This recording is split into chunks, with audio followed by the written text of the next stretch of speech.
কিয়ামতের আগে সপ্তাহখানিক আগে যে মারা গেছে, যার বডিটা হয়তো এখনো পচে নাই, সেও উঠবে। আবার লক্ষ লক্ষ বছর আগে সেই যে আদম আলাইহিস সালামের ছেলে হাবিলকে হত্যা করেছিল কাবিল, হাবিল হচ্ছে পৃথিবীর প্রথম নিহত মানব, তার কবরের জিন্দেগিটা বড্ড লম্বা, তিনিও উঠবেন।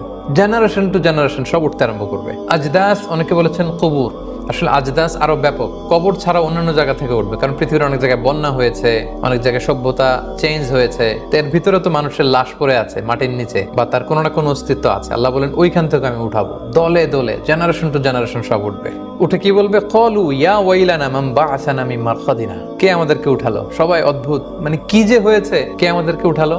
হাজার হাজার মানুষ এটা বলতে আরম্ভ করবে, প্রশ্ন করে তারা নিজেরাই বলবে যখন হুশ ফিরে আসবে। আরে তাই তো, ওই যে নবীরানা বলতো যে একদিন নাকি বিশাল সাউন্ড এসে সিঙ্গার ফুৎকারে সবাইকে উঠানো হবে, বিচার করা হবে, আজকে তো বোধহয় ওই দিন। এই যে নাস্তিকরা যারা আল্লাহ বিশ্বাস করেন, আখিরাতে বিশ্বাস করেন, ওই দিন হুশ ফিরে পাবে। হায় রে,